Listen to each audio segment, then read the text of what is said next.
Assalamualaikum warahmatullahi wabarakatuh. Perkenalkan, nama saya Reza Anissa Nurlisnaini, NIM 119202019. Di sini, saya akan memaparkan hasil resume saya mengenai manajemen mutu pesantren.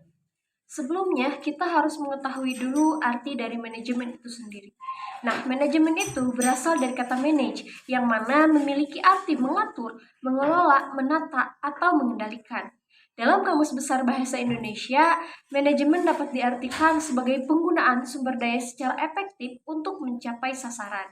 Unsur-unsur dari manajemen itu sendiri diantaranya adalah ada pimpinan, ada orang-orang yang dipimpin, ada tujuan yang akan dicapai, kerjasama dalam mencapai tujuan tersebut, sarana manajemen yang terdiri atas man, money, materials, mechanic, method, dan market.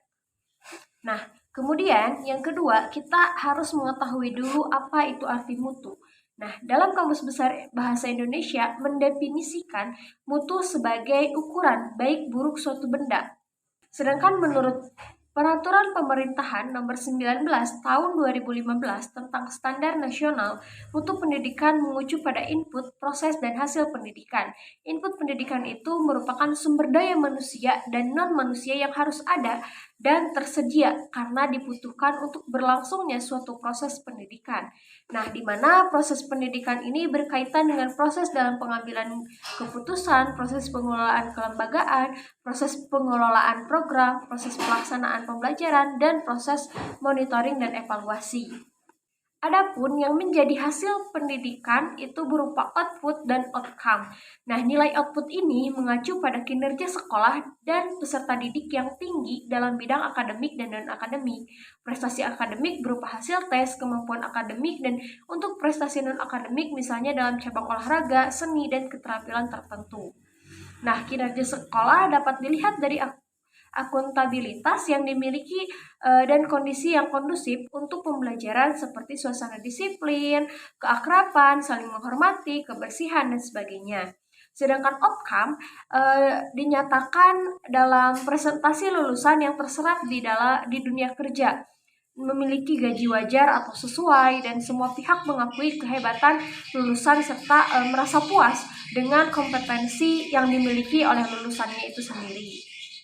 Sehingga dapat kita simpulkan bahwa pendidikan bermutu adalah pendidikan yang mampu mengatur input, proses, output, dan outcome-nya dengan baik.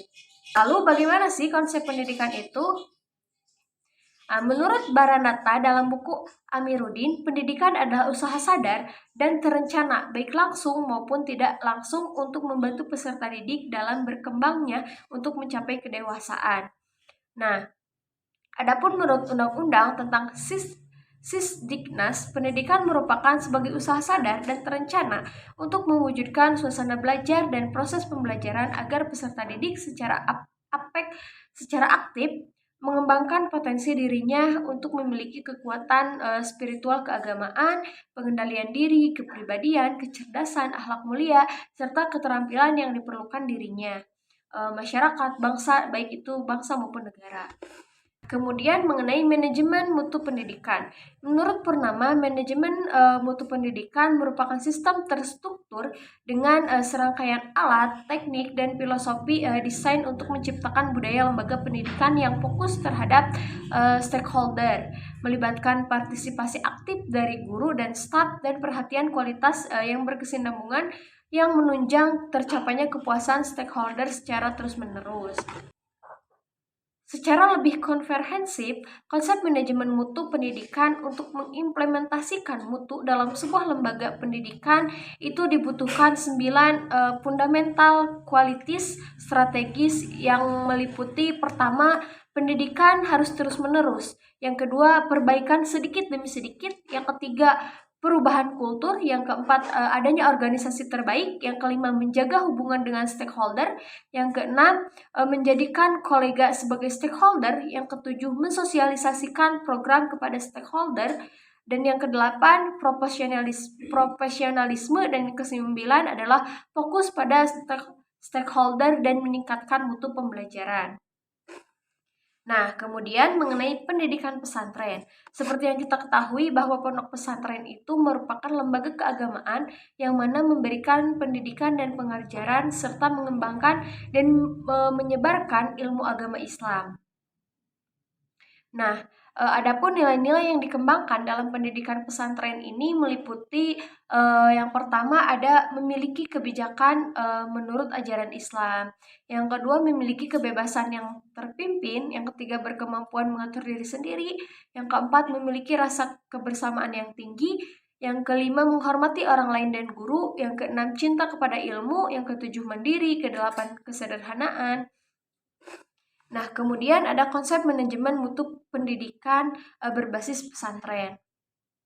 Nah, manajemen mutu pendidikan berbasis pesantren ini merupakan sebuah proses pengelolaan atau manajemen yang dilakukan secara terus-menerus berdasarkan standar-standar yang telah ditentukan, di mana yang berorientasi pada peningkatan kualitas pendidikan dengan mengacu pada nilai-nilai kepesantrenan yang telah membudaya di tengah-tengah masyarakat Indonesia.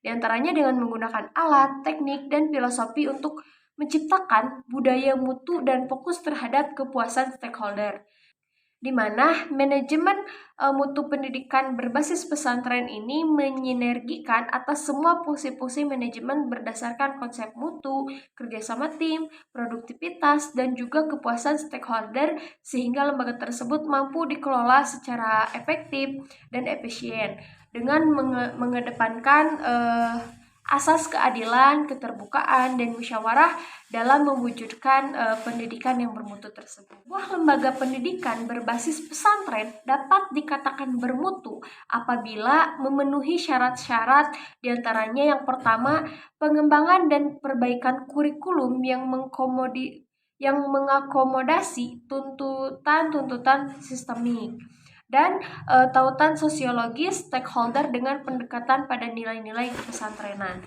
Yang kedua, perhatian dan peningkatan sarana dan prasarana pendidikan berdasarkan asas kebutuhan.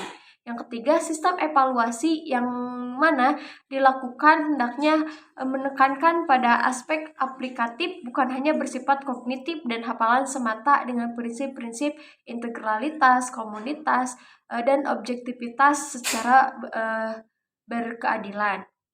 Yang keempat juga dapat meningkatkan profesionalisme guru dan staf dengan cara menambah intensitas pelatihan seperti ada workshop dan bimbingan teknis. Yang kelima, peningkatan mutu yang membutuhkan waktu panjang. Yang keenam, menjaga hubungan silaturahmi dengan stakeholder pendidikan. Yang ketujuh, mensosialisasikan program-program kepada seluruh stakeholder internal maupun itu eksternal dengan menggunakan prinsip melayani bukan dilayani tanpa memandang status dan kedudukan. Lalu ada manajemen mutu pesantren di beberapa jenis pesantren. Nah, seperti yang tadi ketahui bahwa manajemen mutu dapat dinyatakan sebagai cara mengelola sumber daya dengan mengarahkan semua orang yang terlibat di dalamnya untuk melaksanakan tugas sesuai standar dengan penuh semangat dan berpartisipasi dalam perbaikan pelaksanaan pekerjaan sehingga akan menghasilkan lulusan pendidikan yang sesuai dengan tujuannya. Nah, agar manajemen itu dapat mencapai tujuan yang sebaik-baiknya, maka sangat perlu adanya sarana-sarana atau unsur-unsur dari manajemen itu sendiri. Tanpa adanya sarana-sarana yang menjadi unsur manajemen, jangan diharapkan tujuan itu akan dapat tercapai. Nah, sarana-sarana atau unsur-unsur manajemen ini lebih dikenal dengan istilah 6M dalam manajemen. Dengan kata lain, sarana tools atau manajemen untuk mencapai tujuan adalah money, material,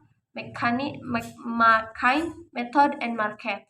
Manusia, uang, bahan, mesin, cara, dan pasar. Nah, mungkin sekian yang dapat saya sampaikan. Kurang lebihnya mohon dimaafkan. Wassalamualaikum warahmatullahi wabarakatuh.